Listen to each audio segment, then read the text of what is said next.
ಭಗವಂತನನ್ನು ಬಿಟ್ಟು ಲಕ್ಷ್ಮೀ ಪೂಜೆಯನ್ನು ಯಾರು ಮಾಡ್ತಾರೆ ಅವರಿಗೆ ಭಯ. ಆದ್ದರಿಂದ ಲಕ್ಷ್ಮೀ ಪೂಜೆ ಮಾಡುವವರೆಲ್ಲ, ಶುಕ್ರವಾರದ ದಿವಸ ಪೂಜೆ ಮಾಡುವವರೆಲ್ಲ ನಾರಾಯಣನ ಇಟ್ಟುಕೊಂಡೇ ಲಕ್ಷ್ಮೀ ಪೂಜೆ ಮಾಡಬೇಕು ಹೊರತು ಕೇವಲ ಲಕ್ಷ್ಮೀ ಪೂಜೆ ಅನ್ನೋದು ನಿಷಿದ್ಧ. ಅದು ಲಕ್ಷ್ಮೀ ದೇವಿಯಿಂದಲೇ ಭಯ ಬಂದುಬಿಡ್ತದೆ. ನಮ್ಮ ಯಜಮಾನರನ್ನು ಬಿಟ್ಟು ನನ್ನ ಮಾತ್ರ ಪೂಜೆ ಮಾಡ್ತೀಯಲ್ಲ ಅಂತ ಸಿಟ್ಟಾಗ್ತಾಳೆ. ಬೇರೆಯವರಾಗದೇ ಇರ್ಬೋದು, ಯಜಮಾನರು ಬೇಡ ನಾನೇ ಬರ್ತೀನಿ ಅಂತ. ಲಕ್ಷ್ಮಿ ಹಾಗಲ್ಲ, ಯಜಮಾನರನ್ನ ಬಿಟ್ಟು ಅವಳನ್ನು ಪೂಜೆ ಮಾಡಿದರೆ ಲಕ್ಷ್ಮಿಗೆ ಭಯ. ಕ್ಲೇಶೋಧಿಕತರಸ್ತೇಷಾಂ ಅವ್ಯಕ್ತ ಆಸಕ್ತ ಚೇತಸಾಂ ಅಂತ ಗೀತೆಯಲ್ಲಿ ಕೃಷ್ಣ ಹೇಳ್ತಾನೆ. ಅದರಿಂದ ಲಕ್ಷ್ಮೀ ಉಪಾಸನೆ ಮಾಡಬೇಕು, ಪರಮಾತ್ಮನನ್ನು ಬಿಟ್ಟು ಮಾಡಬಾರ್ದು. ಶ್ರೀಯಪತ್ತೇ ನಿತ್ಯಾಗಣಿತ ಗುಣ ನಾರಾಯಣನ ಮಾಡುವಾಗ ಲಕ್ಷ್ಮೀಪತಿ ಅಂತ ಜೊತೆಗೆ ಸೇರಿಸಿಬಿಡ್ಬೇಕಷ್ಟೇ ಹೊರತು ಪ್ರತ್ಯೇಕ ಲಕ್ಷ್ಮೀ ಪೂಜೆ ನಿಷಿದ್ಧ ನಾರಾಯಣನ ಬಿಟ್ಟು. ಯಾಕೆ? ಭಯಂ ದ್ವಿತೀಯಾಭಿನಿವೇಶ ತಸ್ಯಾತ್.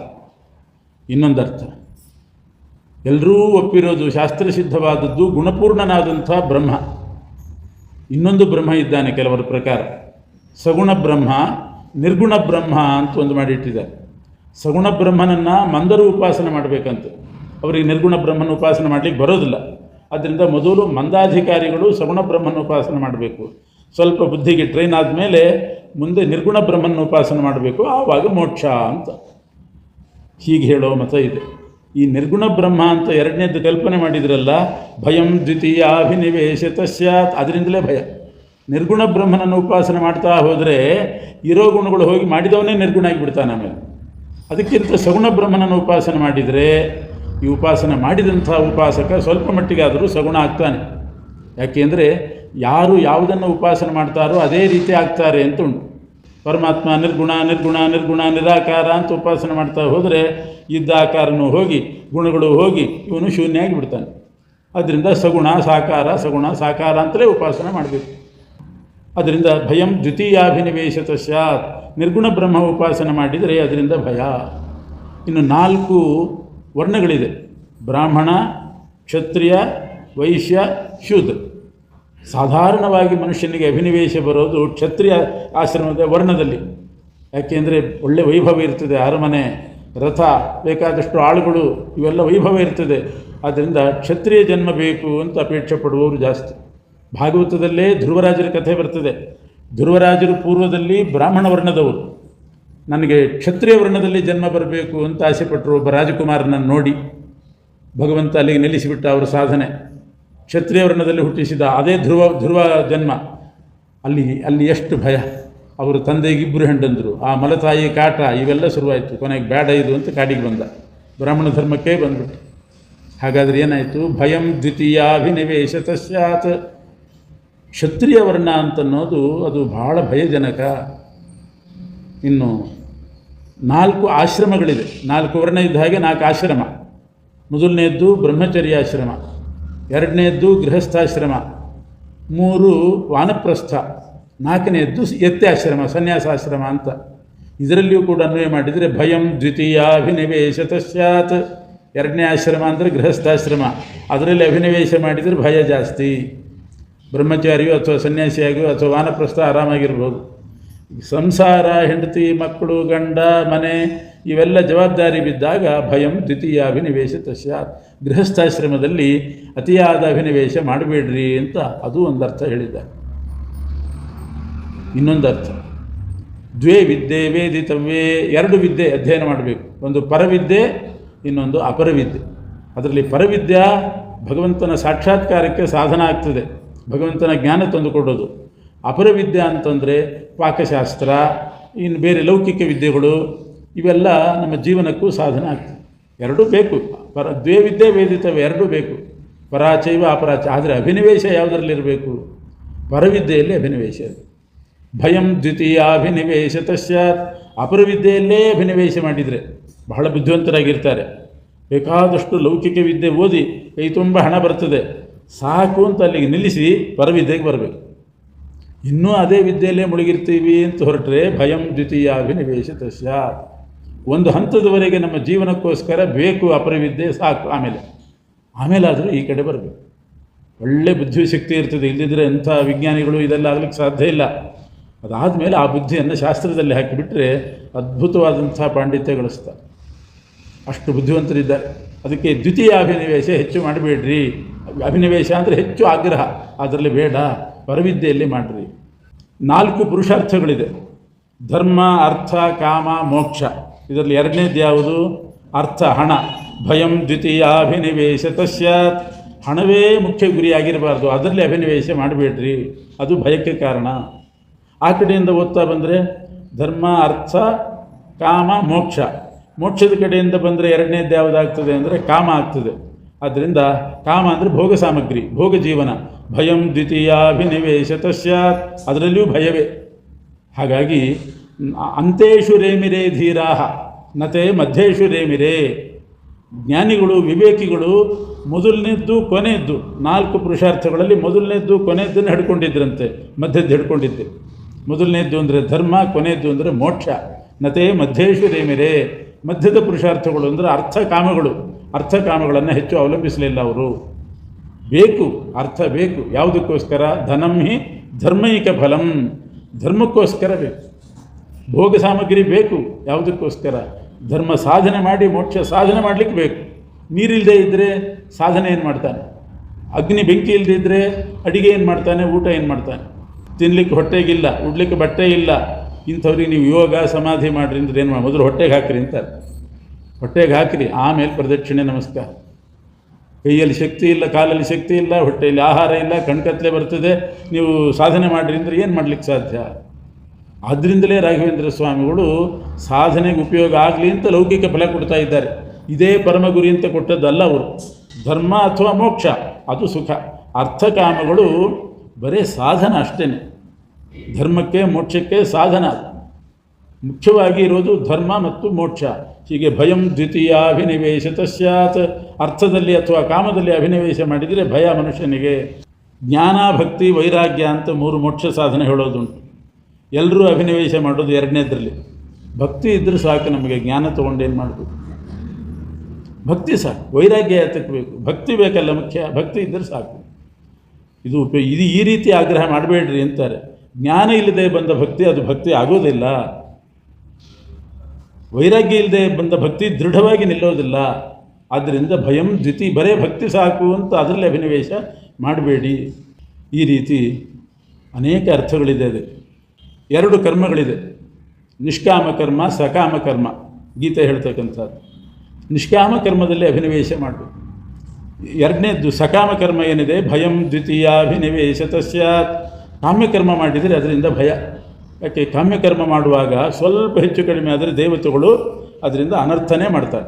ನಿಷ್ಕಾಮ ಕರ್ಮ ಆಗಿದ್ದರೆ ಹೆಚ್ಚು ಕಡಿಮೆ ಆದರೂ ಪರವಾಗಿಲ್ಲ, ಅವರು ಕ್ಷಮಿಸ್ತಾರಂತೆ. ಇಷ್ಟು ನನಗೆ ಬೇಕೇ ಬೇಕು, ಇಷ್ಟು ಕೊಡು ಅಂತ ನಾವು ಕಾಮನೆ ಇಟ್ಟು ಕರ್ಮ ಮಾಡಲಿಕ್ಕೆ ಶುರು ಮಾಡಿದರೆ ಅದು ತಪ್ಪಾದರೆ ಕ್ಷಮಿಸ್ತಾರೆ, ಇದು ದಂಡಿಸ್ತಾರೆ. ಇಲ್ಲದೆ ಹೋದರೆ ಕ್ಷಮೆ. ಆದ್ದರಿಂದ ಭಯಂ ದ್ವಿತೀಯಾಭಿನಿವೇಶ ತಸ್ಯಾತ್. ಇನ್ನೊಂದು ಅರ್ಥನೂ ಇದೆ. ಮೊದಲಿಂದ ನಮ್ಮ ಮನೇಲಿ ಇದ್ದವ್ರು ಯಾರು? ನಮ್ಮ ತಾಯಿ ಮೊದಲಿಂದ ಇರ್ತಾಳೆ. ಎರಡನೇದಾಗಿ ಬಂದು ಸೇರಿಕೊಳ್ಳುವವಳು ಹೆಂಡತಿ. ಮೊದಲಿಂದ ಇದ್ದಂತಹ ತಾಯಿಯನ್ನು ಆಗ್ರಹ ಮಾಡದೆ, ಅದರಲ್ಲಿ ಅಭಿನಿವೇಶ ಹಿಡ್ದೇನೆ. ಆಮೇಲೆ ದ್ವಿತೀಯ ಅಂದರೆ ಪತ್ನಿ, ಅವಳು ಎರಡನೇದಾಗಿ ಬಂದು ಸೇರಿದವಳು, ಅವಳ ಮೇಲೆ ಅಭಿನಿವೇಶ ಮಾಡಿದರೆ ಭಯ ಜಾಸ್ತಿ. ಆದ್ದರಿಂದ ಹಾಗೆ ಮಾಡಬೇಡಿ. ಅದು ಅರ್ಥ ಹೇಳ್ತಾರೆ. ಹೀಗೆ ಅನೇಕ ಅರ್ಥಗರ್ಭಿತವಾದಂಥ ಒಂದು ಪಾದ ಅಷ್ಟೇ ಅದು. ಉತ್ಥಾನಪಾದ ಮೊದಲೊಂದು ಮದುವೆ ಮಾಡಿಕೊಂಡಿದ್ದ ಸುನೀತಿಯನ್ನು ಮದುವೆ ಮಾಡಿಕೊಂಡ. ಧ್ರುವ ಹುಟ್ಟಿದ. ಆದರೆ ಯಾಕೋ ಅವನಿಗೆ ಸುನೀತಿ ಬೇಡವಾಯಿತೋ ಏನೋ ಗೊತ್ತಿಲ್ಲ, ಇನ್ನೊಂದು ಮದುವೆ ಮಾಡಿಕೊಂಡ. ಅವಳು ಸುರುಚಿ. ನೀತಿ ಬಿಟ್ಟ ಸುರುಚಿ ಮೇಲೆ ಅಭಿನಿವೇಶ ಮಾಡಿದ. ನೀತಿ ಮೇಲೆ ಮಾಡಬೇಕು, ನೀತಿ ಬಿಟ್ಟು ರುಚಿ ಮೇಲೆ ಅಭಿನಿವೇಶ ಮಾಡಿದರೆ ಅದರಿಂದಲೇ ಅವನಿಗೆ ಭಯ. ಧ್ರುವ ಮನೆ ಬಿಟ್ಟು ಹೋಗಬೇಕಾಯ್ತು. ಎರಡನೇ ಹೆಂಡತಿ ಮೇಲೆ ಜಾಸ್ತಿ ಅಭಿನಿವೇಶ ಮಾಡಬೇಡ್ರಿ. ಹೀಗೆ ಅನೇಕ ಅರ್ಥಗಳು ಲೌಕಿಕವಾಗಿ ಆಧ್ಯಾತ್ಮಿಕವಾಗಿ ಹೇಳಲಿಕ್ಕೆ ಬರ್ತದೆ. ಭಾಗವತದ ಪದಗಳನ್ನೇ ಹಾಗೆ ವಿನ್ಯಾಸ ಮಾಡಿದ್ದಾರೆ ವ್ಯಾಸರು. ಇದು ಜಯಂತಯೋಪಾಖ್ಯಾನದಲ್ಲಿ ಬರ್ತಕ್ಕಂಥದ್ದು. ಇನ್ನೊಂದು ಪ್ರಧಾನವಾದಂಥ ಭಾಗ ಅಂತಂದರೆ ಉದ್ಧವನಿಗೆ ಶ್ರೀಕೃಷ್ಣ ಉಪದೇಶ ಮಾಡೋದು. ಅದರಲ್ಲೂ ಬಹಳ ಗಂಭೀರವಾದಂಥ ಶ್ಲೋಕ, ಕಠಿಣ ಶ್ಲೋಕಗಳು, ಅರ್ಥ ಆಗೋದಿಲ್ಲ. ಮಧ್ವಾಚಾರ್ಯರ ಸಹಾಯ ಇಲ್ಲದೇ ಇದ್ದರೆ, ಅವರ ಅನುಗ್ರಹ ಇಲ್ಲದೇ ಇದ್ದರೆ ಅರ್ಥ ಆಗಲಿಕ್ಕೆ ಸಾಧ್ಯ ಇಲ್ಲ. ಕೆಲವು ಪ್ರಮೇಯಗಳು ಅರ್ಥ ಆಗೋದಿಲ್ಲ, ಶ್ಲೋಕನೂ ಅರ್ಥ ಆಗೋದಿಲ್ಲ, ಪದಗಳು ಅರ್ಥ ಆಗೋದಿಲ್ಲ. ಒಂದು ಶ್ಲೋಕದಲ್ಲಿ ದೇಹೇ ಅಂತ ಬರ್ತದೆ. ದೇಹದಲ್ಲಿ ಅಂತ ಎಲ್ಲರೂ ಸಾಧಾರಣವಾಗಿ ಹೇಳ್ತಾರೆ. ದೇಹೇ ಅಂದರೆ ದಗ್ಧವಾಗ್ತದೆ. ಬಾಹ್ಯ ಅಂತಃಕರಣ ಮೋಕ್ಷಕ್ಕೆ ಹೋಗುವಾಗ ದಗ್ಧವಾಗ್ತದೆ, ಸುಟ್ಟು ಹೋಗ್ತದೆ ಅಂತ ಅರ್ಥ ದೇಹೇ ಅಂದರೆ. ಇದೆಲ್ಲ ಇಂಥ ಶಬ್ದಗಳು ಬಹಳ ಗಂಭೀರವಾಗಿ ಪ್ರಯೋಗ ಮಾಡಿದ್ದಾರೆ. ಒಂದು ವಿಚಾರ, ಕೃಷ್ಣ ಇಷ್ಟೆಲ್ಲ ಉಪದೇಶ ಮಾಡಿ ಆಮೇಲೆ ಯಾದವರನ್ನೆಲ್ಲ ತಮ್ಮ ಲೋಕಕ್ಕೆ ಕಳಿಸಬೇಕು ಅಂತ ಹೇಳಿ ತಾನೇ ಯಾದವರನ್ನ ಕರ್ಕೊಂಡು ಪ್ರವಾಸಕ್ಕೆ ಹೋಗ್ತಾನೆ. ಆ ಪ್ರವಾಸದಲ್ಲಿ ಅಲ್ಲಿ ಯಾಕೆ ಹೋದ ಅಂತಂದರೆ ದ್ವಾರಕೆನೇ ಕ್ಷೇತ್ರ, ಯಾದವರೆಲ್ಲ ದೇಹ ಪರಿತ್ಯಾಗ ಮಾಡಿ ತಮ್ಮ ಲೋಕಕ್ಕೆ ಹೋಗಬೇಕು, ಅದಕ್ಕೋಸ್ಕರ ಪ್ರವಾಸಕ್ಕೆ ಕರ್ಕೊಂಡು ಬಂದಂತೆ. ಎಂಥ ಪುಣ್ಯಕ್ಷೇತ್ರದಲ್ಲಿದ್ದವರಿಗೂ ಕೂಡ ಮರಣ ಆಗಬೇಕಾದ್ರೆ ತಮ್ಮನೆಯಲ್ಲಿ ಆಗಬಾರ್ದಂತೆ. ಸ್ವಗೃಹದಲ್ಲಿ ಮರಣ ಆದರೆ ಅದು ಅಷ್ಟು ಪುಣ್ಯದಾಯಕ ಅಲ್ಲ, ಬೇರೆ ಕಡೆ ಮರಣ ಆಗಬೇಕಂತ. ಅದಕ್ಕೆ ಎಲ್ಲರೂ ಆಸ್ಪತ್ರೆ ಹಿಡಿದ್ಬಿಟ್ಟಿದ್ದಾರೆ, ಅಲ್ಲಿ ಆಗಬೇಕು, ಪುಣ್ಯ ಬರ್ತದೆ ಅಂತ. ಅದರ್ಥ ಅಲ್ಲ, ಇನ್ನೊಂದು ಸ್ಥಳದಲ್ಲಿ ಆಗಬೇಕು, ಇನ್ನೊಂದು ಪವಿತ್ರವಾದ ಸ್ಥಳದಲ್ಲಿ ಆಗಬೇಕು ಅಂತ ತಾತ್ಪರ್ಯ. ಆದ್ದರಿಂದಲೇ ಯಾದವರನ್ನೆಲ್ಲ ದ್ವಾರಕೆಯಿಂದ ಪ್ರವಾಸಕ್ಕೆ ಕರ್ಕೊಂಡು ಬರ್ತಾರೆ ಕೃಷ್ಣ. ಅಲ್ಲಿ ಪ್ರವಾಸದಲ್ಲಿ ಯಾದವರಿಗೆ ಕಲಹ ಉಂಟಾಗ್ತದೆ. ಆ ಕಲಹ ಮಾಡಿಕೊಂಡು ಒಬ್ರಿಗೊಬ್ಬರು ಹೊಡೆದಾಡಿಕೊಂಡು ಅವರೆಲ್ಲ ಸಾಯ್ತಾರೆ. ಯಾಕೆ? ಅದು ಈ ಉದ್ಧವನನ್ನು ಉಳಿಸ್ತಾನೆ. ಉದ್ಧವನನ್ನೊಬ್ಬನನ್ನು ಬಿಟ್ಟು ಉಳಿದವ್ರನ್ನೆಲ್ಲ ಶ್ರೀಕೃಷ್ಣ ಕರ್ಕೊಂಡು ಹೋಗ್ತಾನೆ. ಯಾಕೆ? ಅವ್ರನ್ನೆಲ್ಲ ಯಾಕೆ ತಾನು ನಾಶಪಡಿಸಿದ? ಅವ್ರನ್ನ ಉಳಿಸ್ಬೋದಾಗಿತ್ತಲ್ಲ. ಅಂದರೆ ತಾನು ತ್ರಿಯುಗಹೂತಿ, 3 ಯುಗದಲ್ಲಿ ಅವತಾರ ಮಾಡೋದು, ಇನ್ನು ಕಲಿಯುಗ ಬರಬೇಕು, ತಾನಿರಬಾರದು ಅಂತ ಹೋದ. ಅಂದರೆ ಪ್ರತ್ಯಕ್ಷ ರೂಪದಿಂದ ಇರೋದಿಲ್ಲ, ವಿಭೂತಿ ರೂಪದಿಂದ ಇದ್ದೇ ಇರ್ತಾನೆ ಕಲಿಯುಗದಲ್ಲಿ.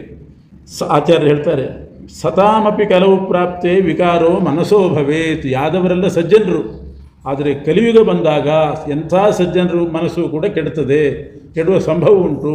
ಕಲಿಯುಗ ಅಂಥ ಸತಾಮಪಿ ಸಜ್ಜನರಾಗಿದ್ದರೂ ಕೂಡ ಕಾಲಪ್ರಭಾವದಿಂದ ಮನಸ್ಸಿನಲ್ಲಿ ವಿಕಾರ ಆಗೋದುಂಟು. ಆದ್ದರಿಂದ ಯಾದವರು ಸಜ್ಜನರೇ, ಆದರೂ ಕೂಡ ಯಾದವರಿಗೂ ಕೂಡ ಕಲಿಯುಗದಿಂದ ಮನಸ್ಸು ವಿಕಾರ ಆದೀತು. ಸ್ವಲ್ಪ ಪಾಪ ಬರ್ತದೆ, ಅದಾಗಬಾರ್ದು, ಪುಣ್ಯ ಬರಲಿ ಅಂತ ಹೇಳಿ ಅವರು ಕೃಷ್ಣ ಯಾದವ್ರನ್ನ ಕರ್ಕೊಂಡು ಹೋದಂತೆ.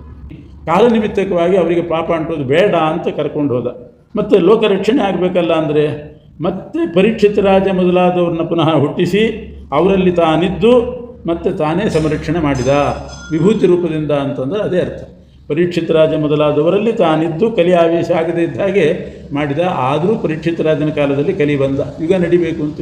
ತನ್ನ ಜೊತೆಗೆ ಕರ್ಕೊಂಡು ಹೋದದ್ರಲ್ಲಿ ಇನ್ನೊಂದು ವಿಶೇಷ ಏನು ಅಂದರೆ ಅಧಿಕವಾಗಿರ್ತಕ್ಕಂಥ ಪುರುಷಾರ್ಥ ಲಾಭ ಆಗ್ತದಂತೆ. ನಾನು ಹೋಗಿ ಇನ್ನೊಂದು 10 ದಿವಸ ಬಿಟ್ಟು ನೀವು ಬನ್ನಿ ಅಂತ ಹೇಳ್ಬೋದಾಗಿತ್ತು, ಅಥವಾ ಇನ್ನೊಂದು 10 ವರ್ಷ ಇದ್ದು ಬನ್ನಿ ಅಂತ ಹೇಳ್ಬೋದಾಗಿತ್ತು. ತನ್ನ ಜೊತೆಗೇ ಕರ್ಕೊಂಡು ಹೋದಂತೆ. ಯಾಕೆ ಅಂತಂದರೆ ಸ್ವಾತ್ಮನಸ್ಸಹ ಯಾನೇನ ಪುರುಷಾರ್ಥ ಅಧಿಕೋ ಭವೇತ್. ಭಕ್ತರು ಪರಮಾತ್ಮನ ಜೊತೆಗೆ ಹೋದರೆ ಅವ್ರಿಗೆ ಹೆಚ್ಚು ಪುಣ್ಯ ಲಾಭ, ಹೆಚ್ಚು ಪುರುಷಾರ್ಥ ಲಾಭ. ಅದಕ್ಕೆ ಯಾರಾದರೂ ಸ್ವಾಮಿಗಳು ಅವರು ಇವರು ಯಾತ್ರೆ ಹೋಗೋದಾದರೆ ದೇವರ ದರ್ಶನಕ್ಕೆ ಅವ್ರ ಜೊತೆಗೆ ಬರ್ತಾರೆ. ಬೇಕಾದ ಸಲ ಹೋಗಿರ್ತಾರೆ ತಿರುಪತಿಗೆ, ನಿಮ್ಮ ಜೊತೆಗೆ ಬರ್ತೀವಿ ಅಂತ. ಯಾಕೆಂದರೆ ಪುಣ್ಯ ಜಾಸ್ತಿ ಅಂತ. ಯತಿಗಳ ಜೊತೆಗೆ ಹೋದರೆ ಪುಣ್ಯ ಜಾಸ್ತಿ, ದೊಡ್ಡವರ ಜೊತೆಗೆ ಹೋದರೆ ಪುಣ್ಯ ಜಾಸ್ತಿ ಪರಮಾತ್ಮನ ದರ್ಶನಕ್ಕೆ ಹೋಗುವಾಗ. ಯಾಕೆಂದರೆ ಆ ಮಹಾತ್ಮರು ಬಂದಿದ್ದಾರೆ ಅಂತ ಭಗವಂತ ಬಹಳ ಸಂತೋಷಭರಿತನಾಗಿ ಬಹಿರ್ಮುಖನಾಗಿ ಬಂದಿರ್ತಾನೆ. ಅವಾಗ ನಾವು ಅಲ್ಲಿದ್ದುಬಿಟ್ಟು ನಮ್ಮೆಲ್ಲೂ ಒಳ್ಳೆಯ ದೃಷ್ಟಿ ಬಿದ್ದುಬಿಡ್ತದೆ. ಬರೀ ನಾವೇ ಹೋದರೆ ನೋಡ್ತಾನೋ ಇಲ್ಲ. ಹಾಗೆ ಲೋಕದಲ್ಲಿ ಹೇಗಿದೆಯೋ ಹಾಗೆ ಪರಮಾತ್ಮ ಆ ರೀತಿ ಸಂಕಲ್ಪ ಮಾಡಿದ್ದಾನೆ. ತನ್ನ ಜೊತೆಗೆ ಬಂದವರಿಗೆ ವಿಶೇಷ ಪುರುಷಾರ್ಥ ಲಾಭ. ಯಾಕೆಂದರೆ ಭಗವಂತ ಆವಾಗ ಹೆಚ್ಚು ಅಭಿವ್ಯಕ್ತನಾಗಿ ವಿಶೇಷವಾದ ಕೃಪಾ ಕಟಾಕ್ಷದಿಂದ ಬರ್ತಾನಂತೆ. ಇದೆಲ್ಲ ಭಗವಂತನಿಗೆ ಅಭಿವ್ಯಕ್ತಿ ಆಗಲಿಕ್ಕೆ ಅಂದರೆ ಹೆಚ್ಚು ಪ್ರಸನ್ನತೆ ಬರಲಿಕ್ಕೆ ಕಾರಣ. ಮಂಗಳಾರತಿ ಮಾಡುವಾಗಲೂ ಅಷ್ಟೇ, ಸುಮ್ಮನೆ ದೇವರ ದರ್ಶನ ಮಾಡಿದ್ವಿ ಬಂದ್ವಿ ಅಂದರೆ ಸ್ವಾರಸ್ಯ ಇಲ್ಲ. ಹಿಂದಿನಿಂದ ಇತ್ತು, ಮಂತ್ರಾಲಯದಲ್ಲಿ ಆ ಪದ್ಧತಿ ಇತ್ತು, ತಿರುಪತಿಯಲ್ಲಿತ್ತು. ಈಗೆಲ್ಲ ಕಡೆ ಕಡಿಮೆ ಆಗ್ತಿದೆ, ಜನಸಂಖ್ಯೆ ಜಾಸ್ತಿ ಆದ್ದರಿಂದ. ದೇವಸ್ಥಾನಕ್ಕೆ ಹೋದರೆ ಯಾರೂ ಕೂಡ ಮಂಗಳಾರತಿ ಇಲ್ಲದೆ ಬರ್ತಾ ಇದ್ದಿಲ್ಲ. ಒಂದು 2 ರೂಪಾಯಿನಾದರೂ ಹಾಕಿ ಒಂದು ಚೀಟಿ ಹರಿಸಿ ಮಂಗಳಾರತಿ ಮಾಡಿಸೇ ಬರೋದು ಪದ್ಧತಿ ಇತ್ತು. ತೆಂಗಿನಕಾಯಿನಾದರೂ ತೊಗೊಂಡು ಹೋಗ್ತಿದ್ರು, ಇಲ್ಲೋ ಮಂಗಳಾರತಿ ಅಂತೂ ಮಾಡಿಸೇ ಬರೋದಿತ್ತು. ಆರತಿ ಚೀಟಿ ಅಂತ ಹರಿಸೋದು. ಯಾಕೆ ಅಂದರೆ ಮಂಗಳಾರತಿ ಮಾಡುವಾಗ ಭಗವಂತ ಬಹಳ ಪ್ರಸನ್ನನಾಗ್ತಾನೆ. ಅದಕ್ಕೆ ಮಂಗಳಾರತಿಗೆ ಹೆಸರೇನು ಅಂದರೆ ನೀರಾಜನ ಅಂತ ಹೆಸರು. ನೀರಾಜನ ನಿತರಾಂ ರಂಜಯತಿ. ಆ ಮಂಗಳಾರತಿ ಪರಮಾತ್ಮನನ್ನು ಬಹಳ ಸಂತೋಷಪಡಿಸ್ತದಂತೆ. ಆವಾಗ ನಾವು ಭಗವಂತನನ್ನು ನೋಡಬೇಕು. ಅದಕ್ಕೆ ನಿತರಾಂ ರಂಜಯತಿ ಇತಿ ನೀರಾಜನಂ. ಈಗ ಆ ನೀರಾಜನ ಅನ್ನೋ ಶಬ್ದ ಹೋಗಿ ಅಪಭ್ರಷ್ಟ ಆಗಿ ಅದೇ ನೀಲಾಂಜನ ಆಗಿರೋದು. ನೀಲಾಂಜನ ಅಂತ ಹಚ್ಚಿಟ್ಟಿರ್ತಾರೆ ನೋಡ್ರಿ, ಅದು ನೀಲಾಂಜನ ಅಂದರೆ ನೀಲ ಅಂದರೆ ಕಪ್ಪು, ಅಂಜನ ಅಂದರೆ ಕಾಡಿಗೆ. ಏನು ಸಂಬಂಧ ಅದಕ್ಕೂ ಇದು? ನೀರಾಜನ ಶಬ್ದ. ಮಂಗಳ ಮಹಾ ನೀರಾಜನಂ ಸಮರ್ಪಯಾಮಿ ಅಂತಾರೆ. ಆವಾಗ ದೇವರನ್ನು ನೋಡಬೇಕು. ಆದ್ದರಿಂದ ದೊಡ್ಡವರು ಬಂದು ಕೂಡಲೇ ಒಂದು ಮಂಗಳಾರತಿ ಮಾಡ್ತಾರೆ ಅಥವಾ ಮಾಡಿಸ್ತಾರೆ. ಆಗ ನಾವು ಭಗವಂತನನ್ನು ನೋಡಿದರೆ ಅವನು ಪ್ರಸನ್ನನಾಗಿ ಇರ್ತಾನಂತೆ. ಪ್ರಸನ್ನರಾಗಿದ್ದಾಗ ನಾವು ದರ್ಶನಕ್ಕೆ ಹೋಗಬೇಕು. ಅದೇ ಪ್ರಕಾರ ದೊಡ್ಡವರು ಹೋದಾಗ ಭಗವಂತ ಬಹಳ ಪ್ರಸನ್ನನಾಗಿ ಬಹಿರ್ಮುಖನಾಗಿರ್ತಾನೆ. ಆ ಹೊತ್ತಿಗೆ ಅವ್ರ ಜೊತೆಗೆ ಹೋದವರಿಗೆಲ್ಲ ವಿಶೇಷ ಅನುಗ್ರಹ ಆಗ್ತದೆ ಅಂತ ಅದಕ್ಕೆ ಇದನ್ನು ತೋರಿಸಲಿಕ್ಕೆ ಶ್ರೀಕೃಷ್ಣ ಇದು ಕೂಡ ಒಂದು ಕಾರಣ. ಕಲಿಯುಗದಲ್ಲಿದ್ದರೆ ಅವರಿಗೆ ಪಾಪನೂ ಬರ್ತದೆ, ಅನುಗ್ರಹನೂ ಆಗಲಿ ಅಂಥೇಳಿ ಸಂಜಹ್ರೆ ಸ್ವಕುಲಂ ವಿಭು. ಉದ್ಧವನಿಗೆ ಮಾಡಿದ ಉಪದೇಶದಲ್ಲಿ ಕೆಲವು ಶ್ಲೋಕಗಳು ಬಹಳ ಗಂಭೀರವಾಗಿದೆ. ವಿದ್ಯಾವಿದ್ಯೆ ಮಮತನು ವಿದ್ಧಿ ಉದ್ಧವ. ಹೇ ಉದ್ಧವ, ನನಗೆ ಎರಡು ದೇಹ ಇದೆ. ಒಂದು ವಿದ್ಯಾ, ಇನ್ನೊಂದು ಅವಿದ್ಯಾ. ಇವೆರಡು ನನ್ನ ದೇಹ. ವಿದ್ಯೆಯಿಂದ ಮೋಕ್ಷ, ಅವಿದ್ಯೆಯಿಂದ ಬಂಧನ. ಪರಮಾತ್ಮನ ಶರೀರ ಒಂದು ವಿದ್ಯಾ, ಇನ್ನೊಂದು ಅವಿದ್ಯಾ. ನಾವು ತಿಳ್ಕೊಂಡಿದ್ದೀವಿ ಸಚ್ಚಿದಾನಂದ ವಿಗ್ರಹ, ಜ್ಞಾನಾನಂದ ದೇಹ, ಅಷ್ಟೇ ಜ್ಞಾನಮಯ ದೇಹ. ಇಲ್ಲಿ ನೋಡುವಾಗ ವಿದ್ಯಾ ಅವಿದ್ಯೆ ಮಮ ತನು. ತನು ಅಂದರೆ ಶರೀರ. ನನಗೆ ಎರಡು ಶರೀರ, ಒಂದು ವಿದ್ಯಾ ಶರೀರ, ಒಂದು ಅವಿದ್ಯಾ ಶರೀರ ಅಂತ ಹೇಳಿದಾಗ ಕಾಣಿಸ್ತದೆ. ಒಂದೇ ಗೋವಿಂದ ಮಾನಂದ ಜ್ಞಾನ ದೇಹಂ ಪತಿಂ ಶ್ರಿಯ. ಇನ್ನು ಅಜ್ಞಾನ ದೇಹಂ ಪತಿಂ ಶ್ರಿಯ ಅಂತ ಎಲ್ಲಾದರೂ ಉಂಟು? ಅದರ ಭಾಗವತದಲ್ಲಿ ಹಾಗೆ ಕಾಣಿಸ್ತದೆ. ಅದಕ್ಕೆ ಮಧ್ವಾಚಾರ್ಯ ವ್ಯಾಖ್ಯಾನ ಮಾಡ್ತಾರೆ, ವಿದ್ಯಾ ಅವಿದ್ಯಾ ಅಂತಂದರೆ ಅದಕ್ಕೆ ಅರ್ಥನೇ ಬೇರೆ. ವಿದ್ಯಾ ಅಂದರೆ ಶ್ರೀದೇವಿ, ವಿದ್ಯೆಗೆ ಅಭಿಮಾನಿಯಾದ ಶ್ರೀದೇವಿ. ಅವಿದ್ಯಾ ಅಂತಂದರೆ ಜನರಿಗೆ, ಜೀವರಿಗೆ ಅವಿದ್ಯೆಯನ್ನು ಕೊಡ್ತಕ್ಕಂಥ, ಅವಿದ್ಯಾಭಿಮಾನಿಯಾದ, ಅವಿದ್ಯೆಯನ್ನು ಪರಿಹಾರ ಮಾಡ್ತಕ್ಕಂಥ ದುರ್ಗಾದೇವಿ ಅಂತ ಅರ್ಥ. ವಿದ್ಯಾ ಅಂದರೆ ಶ್ರೀದೇವಿ, ಅವಿದ್ಯಾ ಅಂದರೆ ದುರ್ಗಾದೇವಿ. ಅವಿದ್ಯೆಯನ್ನು ಪರಿಹಾರ ಮಾಡುವವಳು. ಯಾಕೆಂದರೆ ಅವಿದ್ಯೆ ಅವಳ ನಿಯಂತ್ರಣದಲ್ಲಿದೆ.